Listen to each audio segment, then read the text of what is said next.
Et nous sommes de retour au plateau pour la suite de cette émission. Nous abordons notre troisième sujet. Nous parlons du Cameroun avec cette affaire d'artistes torturés. Le gouvernement ouvre une enquête. La vidéo circule sur les réseaux sociaux. Bon, du moins, ça a repris ce mercredi ou du moins quelques jours où on voit un artiste du nom de Longuet Longuet torturé, maltraité. On lui reprocherait d'avoir chanté contre les dirigeants du Cameroun, disant que le pays n'est dirigé que par des vieux. Dans la foulée, l'une de ces vidéos a également circulé, une de ces musiques plutôt a circulé sur la toile. Serait-on en train de le mutiler, de le museler ou l'amener à chanter également pour le camp présidentiel? Autant de versions qui circulent sur cette affaire. Et dans la foulée, le ministère camerounais de la Défense a annoncé l'ouverture d'une enquête. On apprend également que la vidéo daterait de 2019. Qu'en est-il réellement? Nous en parlons avec nos invités. Je commence par vous, Maoulolo Samson Alidja, un artiste, ça on l'a reconnu quand même, il est torturé, il est malmené pour peut-être avoir chanté contre le camp présidentiel, avoir dénoncé des situations au Cameroun. Oui, vous l'avez dit Guillaume, il y a beaucoup d'informations contradictoires qui circulent autour de cette vidéo. Quand elle avait circulé la première fois, on nous avait dit qu'il avait parlé de la santé de Paul Biya, c'est pour ça qu'il était en train d'être molesté. Finalement, il est sorti lui-même pour expliquer que c'est une vidéo qui date de 2019 et qu'à l'époque, il avait été arrêté par des éléments de forces de défense camerounais pour avoir chanté en faveur, pas contre Paul Biya directement, mais en faveur de Maurice Kamto, qui, on s'en souvient à l'époque, avait réclamé la victoire aux élections présidentielles face à Paul Biya. Longuet Longuet est un artiste du rythme Makossa, c'est une grande star au Cameroun, et il a toujours eu un message politique dans ses chansons. Soit parfois il critique la France, parfois il critique les grandes puissances, parfois il critique certains présidents africains, et ça lui a valu une très grande popularité dans le pays. Quand vous écoutez la chanson qu'il aurait chantée pour Maurice Kamto, la chanson commence par une phrase où il dit clairement que les francophones ont trop gouverné. Il est temps que les anglophones aussi viennent au pouvoir. Et je pense que c'est une phrase qui a un peu choqué les forces de défense camerounais, qui sont depuis quelques années, il faut le rappeler, aux prises avec les indépendantistes du sud du Cameroun qui demandent un état de l'Amazonie au nom d'une révision de traité qu'il aurait conclu avec le Cameroun au moment de l'indépendance. Maintenant, le timing de cette vidéo amène à se poser des questions. Pourquoi c'est, disons, 5 ans après que la vidéo fait surface? L'artiste dit que c'est maintenant qu'il a reçu la vidéo. De qui? Il n'a pas dit. Et on se demande pourquoi c'est maintenant que la vidéo refait surface et pourquoi c'est maintenant qu'il demande justice. Le Cameroun est dans une phase un peu particulière. Le pays veut retourner dans la Goa. Et à cause des événements qui se sont passés avec Norbert Zogo justement, les États-Unis ont demandé au Cameroun de lui fournir une liste. Norbert Zogo? Norbert Zogo. Oui. Oui. Les États-Unis ont demandé, le département d'État américain a demandé au Cameroun de lui fournir une liste des personnes impliquées dans les cas de torture, que ce soit sur cette affaire-là, que ce soit en Amazonie, et les officiers qui ont été condamnés pour voir si le pays avait fait des progrès dans les droits de l'homme. Donc, ça justifie au fait pourquoi le ministère de la Défense camerounais s'est saisi très vite du dossier et a promis une enquête parce que le timing est vraiment serré pour le Cameroun qui retourne à Genève aussi bientôt, qui doit aussi présenter son examen périodique par rapport aux droits de l'homme et qui profite aussi, qui veut aussi vraiment retourner dans la Goa. Donc, la question que moi je me pose, c'est où est-ce que l'artiste a reçu la vidéo et pourquoi c'est 5 ans après justement que cette vidéo-là sort et quel serait peut-être, pas à son niveau, il a tout à fait le droit de réclamer la justice pour des actes de torture. Nous l'avons tous vu en train de sauter dans la vidéo d'un coup. Après, il était assis, les pieds bloqués par une chaise. Un monsieur lui tapait les plantes des pieds avec une machette et il criait mon commandant, mon commandant. On n'a jamais vu le commandant dans la vidéo. Donc les actes de torture sont des actes imprescriptibles. Et lorsque vous avez été torturé, même 10 ans, 15 ans après, vous avez le droit de demander de réclamer justice. Maintenant, moi, la question, c'est de savoir qui lui a fait parvenir la vidéo, justement, qui était là de filmer la vidéo à l'époque et quels seraient les agendas de cette personne-là. Pourquoi cette personne-là? Est-ce que c'est une prise de conscience? Est-ce que c'est des remords?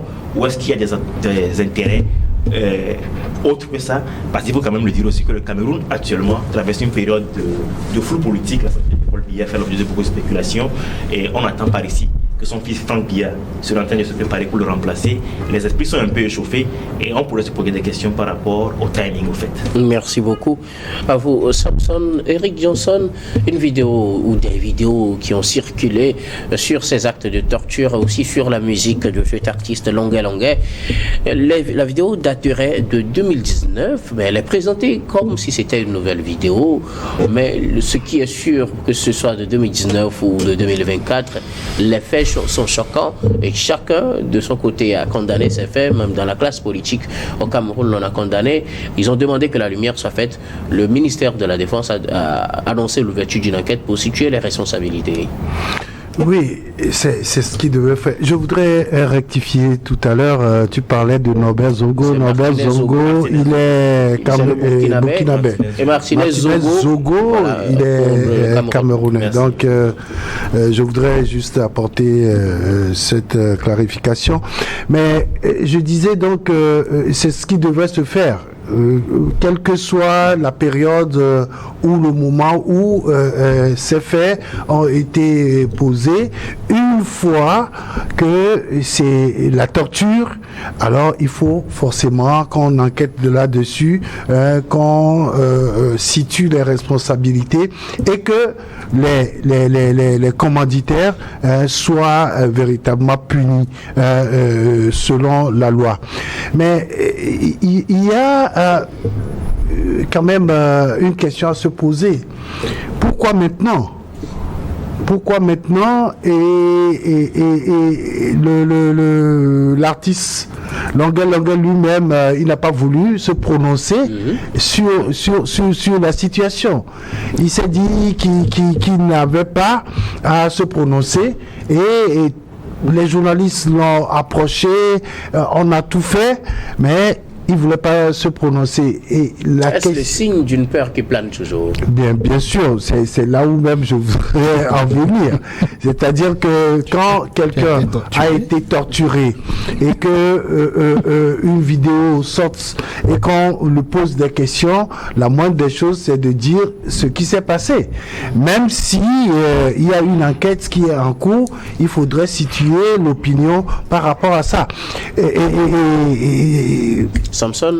Samson se demandait mais pourquoi depuis 2019 la vidéo n'avait pas circulé et que seulement en faisant un lien avec la situation politique du pays.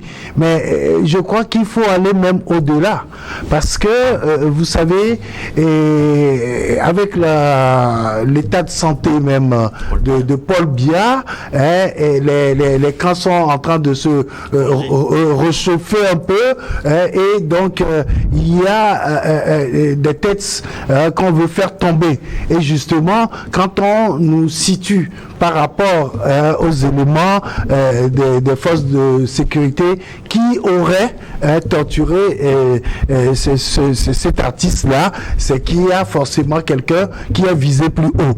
Et donc, je crois que aujourd'hui, au-delà de ce que le ministre de la Défense a demandé comme enquête, mais si cela porte préjudice à un camp, et je crois que la guerre sera forcément ouverte. Et donc, la vie de l'artiste est forcément en danger. Et donc, je crois que c'est pour cette raison que lui-même, il veut pas forcément se prononcer, dire comment ça s'est produit, à quel moment, où et comment, pour que les gens sachent déjà ce qui était en poste ou en fonction à l'époque où là où ça s'est passé, qui se retourne contre lui parce que vous savez les gens ont aujourd'hui la gâchette facile au Cameroun et comme il parlait de Martinez Zongo, ça a été le cas et il menait une enquête sur des cas de corruption, de torture et tout ça et tout de suite après c'est sa vie qui en est en partie. Et donc je crois que aujourd'hui ce que tout le monde attend, c'est les résultats de cette enquête ouverte par le ministère de la Défense, puisqu'on dit que ce sont des militaires qui ont attaqué, et donc le ministère a demandé une enquête pour situer les responsabilités. Qu'est-ce qu'on va en faire?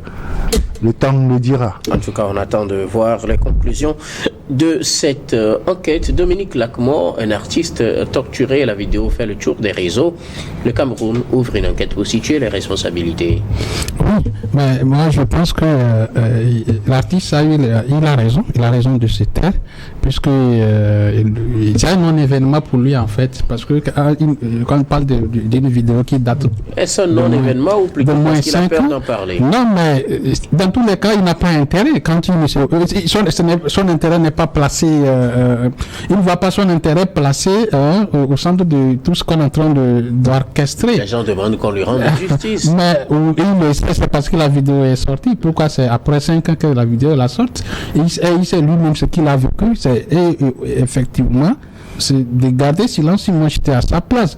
Aujourd'hui, comme l'a décrit Eric Johnson, vous savez, il y a deux camps dans le clan de Paul Biya, qui aujourd'hui a 92 ans, est en train d'être ressuscité pour maintenir encore au pouvoir. À son arrivée de Paris l'autre fois, on le clamait encore pour 2025. Donc ça veut dire que c'est un pouvoir vraiment à vie de Paul Biya. Mais à côté de ça, il y a les gens qui mettent la stratégie, parce qu'on le sait que Paul Biya, que ça soit un pouvoir à vie, mais il n'est plus éternel. Et un jour, il quittera ce monde, et à l'état actuel de Paul Biya, il faut toujours que les camps se forment, et les camps là sont constitués, ont commencé, la constitution de ces camps ont commencé il y a longtemps.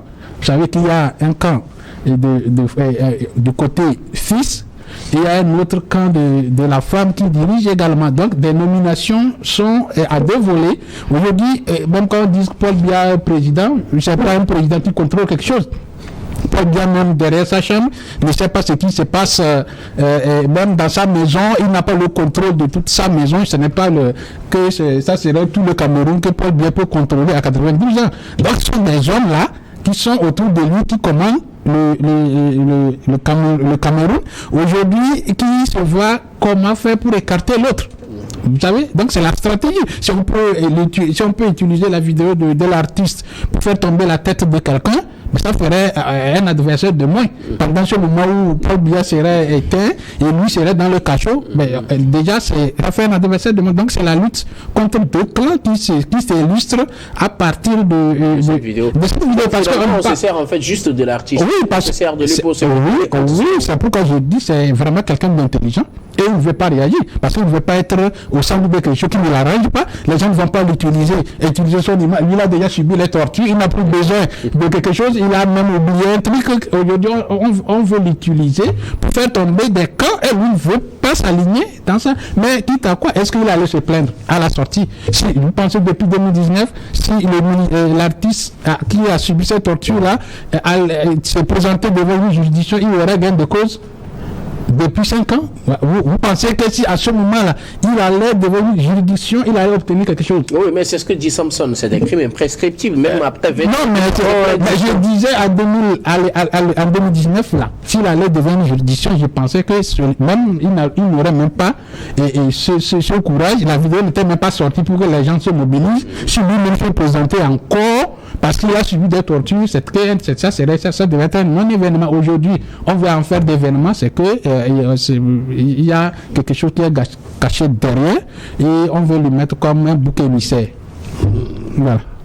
Alors, non, merci. Oui, encore pour appuyer ce qu'il dit, c'est que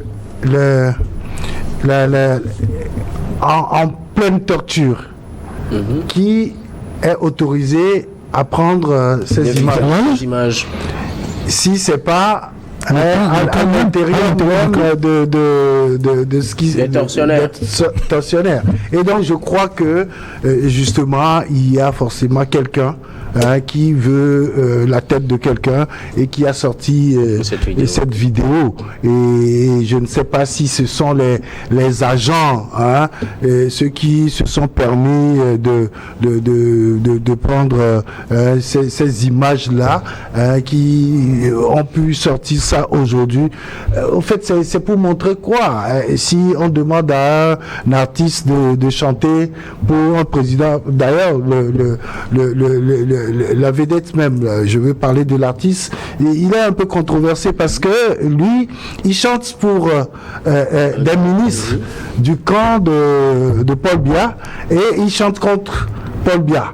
C'est-à-dire, il a des propos que le camp de Biya même n'accepte pas. Mais néanmoins, il chante pour ses ministres, il le loue, il fait le louange un peu partout et tout ça. Donc, ça veut dire que quelque part, l'artiste lui-même, il n'est pas trop clair à mon avis. Merci beaucoup en tout cas à vous pour vos analyses. Nous allons marquer une nouvelle pause, puis on reviendra tout à l'heure pour la dernière partie de cette émission. Dernière partie que nous allons bien évidemment consacrer au Togo.